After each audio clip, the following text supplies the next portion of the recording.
An unnamed AEW wrestler reportedly was involved in a backstage incident during this past weekend's AEW All Out pay-per-view in Chicago. We'll let you know all the details on that. Plus, AEW President Tony Khan slams comments made by Stephen P. New regarding AEW broadcaster Jim Ross in the fallout of the lawsuit presented against AEW and Tony Khan last week. Tony Khan opens up on AEW's use of violence after a particularly graphic All Out pay-per-view. He's also provided an update on the AEW status of Britt Baker following her post-All in absence from programming. Khan has also compared AEW to the AFL, calling the promotion an unprecedented success story. Cedric Alexander reportedly re-signs with WWE. Roman Reigns opens up on being a heel versus a babyface in WWE, and which the former undisputed WWE Universal Champion prefers being. Plus, Dominic Mysterio versus Dragon Lee is announced for tonight's edition of Monday Night Raw.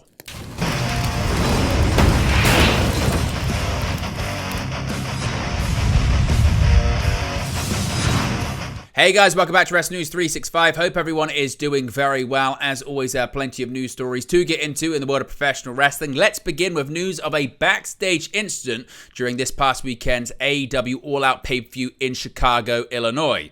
Now, details have been released regarding a reported backstage incident involving an AEW wrestler during the AEW All Out 2024 pay-per-view.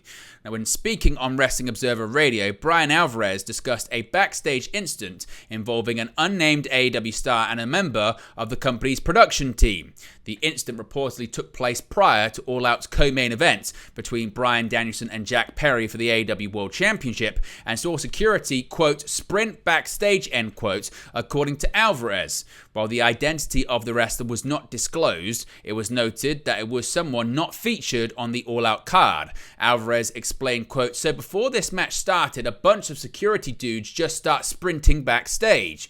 What happened was apparently there was some incident with one of the wrestlers that wasn't on this show. They were shooting something backstage, and this wrestler and a production guy got into a big thing. Some people are saying it was absolutely nothing, but it was big enough that security sprinted backstage. But I was told that whatever it was, they apparently talked it out, and everything ended up okay. Of course, if we get any more details, if and when they become available on this incident, we'll let you know in an upcoming video. Now, Tony Khan has hit back at Stephen P. New for comments made about AEW broadcaster Jim Ross. Tony Khan has blasted what he perceives as controversial new remarks made about Jim Ross that left him, quote, shocked and appalled. Now, in the wake of former AEW talents Kevin Kelly, Brent Tate, and Brandon Tate's lawsuit against AEW, their attorney Stephen P. New appeared on House of Kayfabe to discuss the case, as well as his client's defamation claims against Tony Khan and AEW/Ring of Honor announcer Ian Riccaboni. New also took the opportunity to address recent comments made by Jim Ross in which he called the suit frivolous. The attorney blasted Ross for being complicit in talent being classified as independent contractors during his time at WWE, and later claimed that Ross had been paid by Khan to, quote, do nothing since joining AEW. Here's what Stephen P. New had to say. I need to make a response. Jim Ross called this lawsuit frivolous. Well, let me tell you something, Bula Bula. This is not a frivolous lawsuit. You're part of the problem. You, Jim Ross, are part of the problem because you fed the guys in WWE as talent relations these crap contracts for a quarter of a century. You told these guys that it was the take it or leave it deal and that they needed to sign these crap contracts that were contracts of adhesion that they should have never signed, or they should have lined the arbitration provisions out of. So I'm not shocked in the least that you go on Conrad Thompson's podcast and you say that this is a frivolous lawsuit. I might lose it, but by God, it's not frivolous. I can tell you that. It's two people I love so much. I love Stephen P. New, and I love good old JR. He's the voice of my youth. I think that's what happens when you are the office for that long. Sure. JR's been office. Tony Khan's paid JR a lot of money to do nothing for about 5 years now. And so if I were Jim Ross and I were living at Jacksonville Beach and making a bunch of money to not do much at all, I'd probably come out and call Stephen P. New's lawsuit frivolous also. Everybody's got a price. Now, these comments certainly caught the attention of AEW president Tony Khan himself, expressing his shock and displeasure towards the remarks before going on to praise Ross's contributions to AEW in a post on his X account prior to the All Out pay-per-view. Here's what Tony Khan had to say, quote, "I've just read Stephen P. New's comments about Jim Ross. I'm shocked and appalled by these comments on legend Jim Ross, part of AEW's foundation, someone so important from the beginning of AEW and still right now today. AEW, JR, and I reserve all rights. See you tonight at AEW All Out." So what are your thoughts when it comes to the comments by Stephen P. New? What are your thoughts when it comes to the rebuttal from Tony Khan? Let me know your thoughts about it in the comment section below. Now, certainly this weekend's All Out pay-per-view had a lot of people talking due to use of hardcore spots during various matches. Now, fans around the world are still reeling from All Out, with many feeling it was arguably one of the darkest pay-per-views in AEW short history. While All In at Wembley Stadium was about celebration, All Out was about violence and hatred, as the Chicago faithful saw Daniel Garcia try to cripple MJF, Bryan Danielson be suffocated with a plastic bag by his old friend Jon Moxley, and Swerve Strickland and Hangman Page took brutality to another level in the main event, involving a hypodermic needle.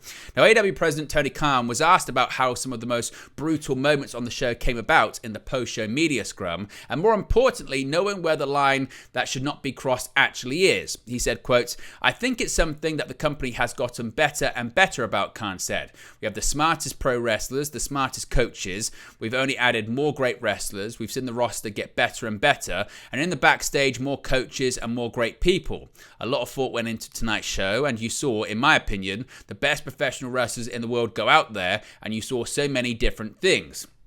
Khan said he was happy with how the show went, calling it an ambitious effort that he believes was special. He called the show a roller coaster ride of different matches and finishes, and every last moment that happened at the show was possible thanks to the roster, the staff backstage, and the fans in attendance.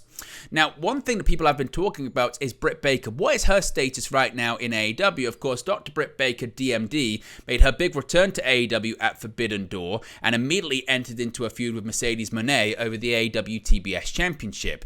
That feud culminated in their match at All In that saw Moné retain her title, and Baker has not been seen or even mentioned since then. This was brought to AEW President Tony Khan's attention at the All Out post-show media scrum, where he was asked where Baker was, and his response was more cryptic than one would suspect. He said, quote, "It was great to get Dr. Britt Baker back at AEW All In, Wembley Stadium. It was a great show tonight, and she's a big part of the AEW roster, and she was a big part of AEW All In. Obviously, tonight we saw a lot of intense matches, intense rivalries, and as we approach the coming weeks, it's exciting times. The events are coming fast and furious. It's that time of year from going from All In to All Out, now heading into Grand Slam in New York and into Wrestle Dream. Absolutely, Dr. Britt Baker is an important part of the roster, and it's something to keep an eye on when we'll see Dr. Britt Baker and when we'll hear from her and what we'll see next," said Khan. Now, according to Fightful Select, Baker was not at the All Out event in Chicago as her recent absence continues, an absence that was amplified somewhat by comments made by Moné about their match in London, where the champion explained that she would have liked to have done some things differently. She added that audience fatigue may have played a factor in some people not being as into the match as some would hoped. Of course, since Baker has returned, there has been some controversy leading to a suspension for the former AEW Women's World Champion after a backstage incident involving herself and former AEW World Champion MJF. Now, Tony Khan was quick to talk about AEW's success, as there's been plenty of talk about media rights and an upcoming and impending deal with Warner Brothers Discovery.